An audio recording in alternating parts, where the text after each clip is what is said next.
KTM's 390 Duke has been a godsend for Indian motorcycling enthusiasts looking for big bike thrills on a small budget.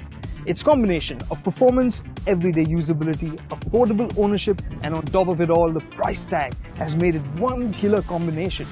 But it has had its shortcomings, some of which could be quite irritating for some riders. But now we have an all-new 2017 390 Duke from KTM, and it's claiming to smooth out those rough edges. So just how much better is it? And should existing 390 Duke owners upgrade to this? Well, we've got the answers to those questions, and we'll just start with this teaser. It is an exciting motorcycle. And before we go any further, please remember to subscribe, like and share. And if you think we've not done well as per your expectations, unsubscribe at the end. Now let's jump into the story. So, where do we start? In the way it goes or the way it looks? Fine. To the heart of the matter. So the engine is pretty much the same, right? 373cc, 43.5 PS of power. So what's changed here? Well, an update here is a bigger airbox which lets the engine make 2 Newton meters of torque extra. And that means a more peppy motorcycle. And along with that, the 390 Duke also gets ride-by-wire. The extra torque is felt every time you open the gas. And yes, with the new exhaust, the new rims, the new forks and more, the Duke has become a bit heavier by a whopping 16 kilograms. But it doesn't feel that way. Thanks to the electronic throttle, the responsiveness is a bit crazy. Upwards of 4000 RPM, just a little twist of the gas and the bike jumps ahead immediately. It is definitely more exciting than before. Yes, mechanically the engine is identical to the older 390, but the gearing is taller, which should mean speed. More speed. One of the most popular questions, no matter which motorcycle we review, is how fast does it go?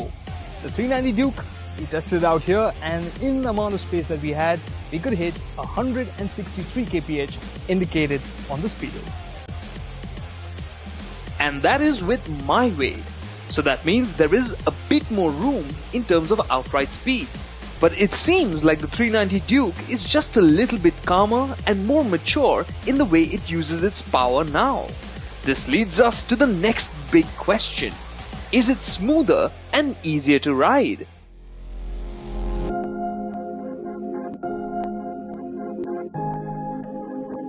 Where the 390 Duke is clearly better is in the on-off throttle transitions. The earlier motorcycle used to feel quite snappy and would jerk at low speeds, especially through some of the hairpins. But now you can go on the gas and it's nice and smooth. And that aside, it's smoother where it matters for a lot of riders, and that's at cruising speeds. At about 100, 110, you can feel that the engine is feeling cleaner and smoother.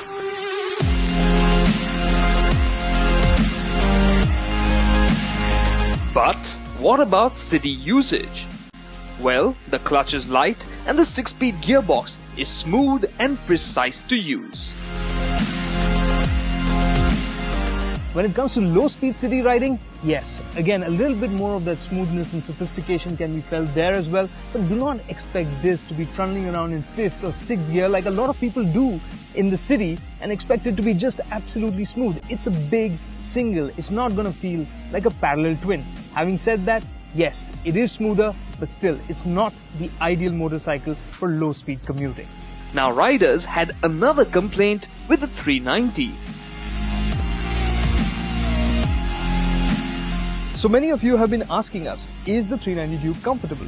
Let's tackle that bit by bit. First and foremost, the seat. It's larger, and now there's more room as well for you to move back and forward, so while riding is that much easier. The cushioning for the seat is much more plush, and the cover offers good grip as well. The pillion seat is also larger, and the big grab handles make it much easier to hold on as well. The next bit about taller riders. This is better because now the seat height is a little bit more, so there's a little bit more room for you to extend your legs. the foot peg position has also been changed, and all in all, along with these tank extensions which are flatter, smoother, you have more room for your legs as well.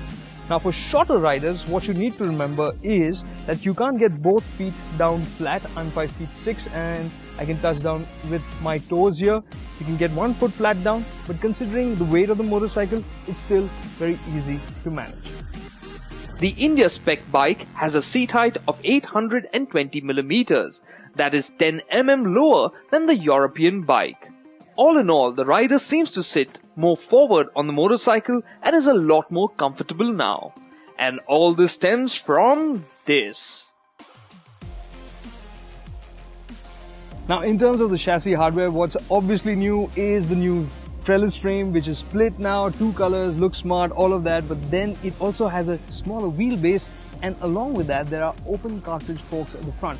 What that means is, well, we'll talk about that later, but first we'll talk about the hardware at the rear, which is also new. It has separate chambers for gas and oil, so there's going to be no frothing, better consistency in terms of performance from the rear monoshock.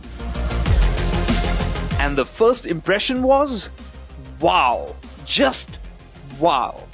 Because the front forks felt a lot more controlled and plush. Basically, the hardware works like it's from a lot more expensive motorcycle now. This gives you better feel and should offer you greater comfort out on public roads as well. But here on the track, our focus was on more childish things. Cornering!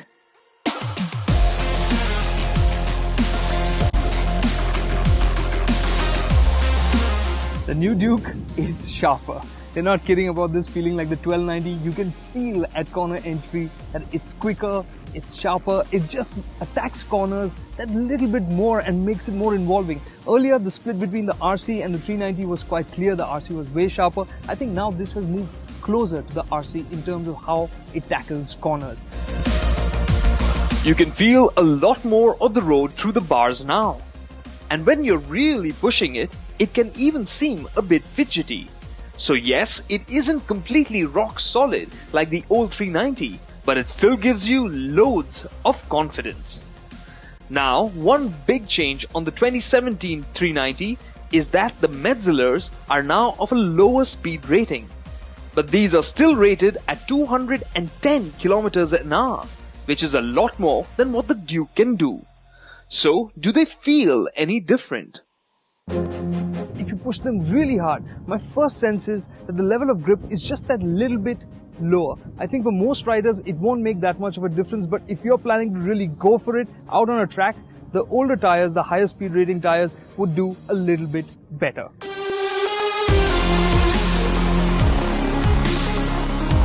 So we should be complaining about these tires, right? I wouldn't, because these last longer by 30%, so you can clock more kilometers on them, and at the same time they cost less than the previous Metzlers that were used on the 390 Duke. How much cheaper are they? 40%. That means the old set cost about 17,000 rupees. This should be about 10 to 12. Making sense now? So when it comes to brakes, you have a bigger disc at the front with ABS as standard. And now, apart from being able to switch off the ABS, you also have a Supermoto mode. Yes, the new 320mm disc is shared with the Dominar, but what's different here for the 390 is that the calipers use sintered brake pads. These pads are better for sporty or track use as they can stay cool for longer. And yes, there is a good amount of bite, but in terms of feel, I do wish the 390 offered more. And finally, it's gorgeous, isn't it? From the 6 LED infused headlamp, the surrounding DRLs, to the beautiful tank. There are handsome details all around, from the graphics on the tank to the decals under the seat, just like the Super Duke.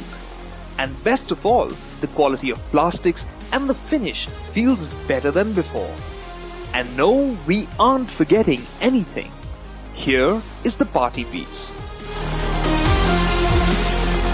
The MyRide functionality that is offered only on the 390 Duke is a bit of a game changer. It offers a little bit better connectivity with your phone so that while you're riding, it's not disturbing you. You can choose when you want to receive or not receive a call because it's all available through the screen. And as you can see here, even in bright sunlight, this TFT display is nice and legible. But there's lots more to it. You can also control the music on your phone using the switches on the left-hand side cluster, and the screen can easily be customized to show you the information you want. And it is dynamic, so it is easy to read on the go as well. The only grouse is that compatibility with Android phones isn't great, but it is expected to improve. Apart from this, other updates can be rolled out via the service centers. So the 390 Duke is more expensive than before, but is it worth it?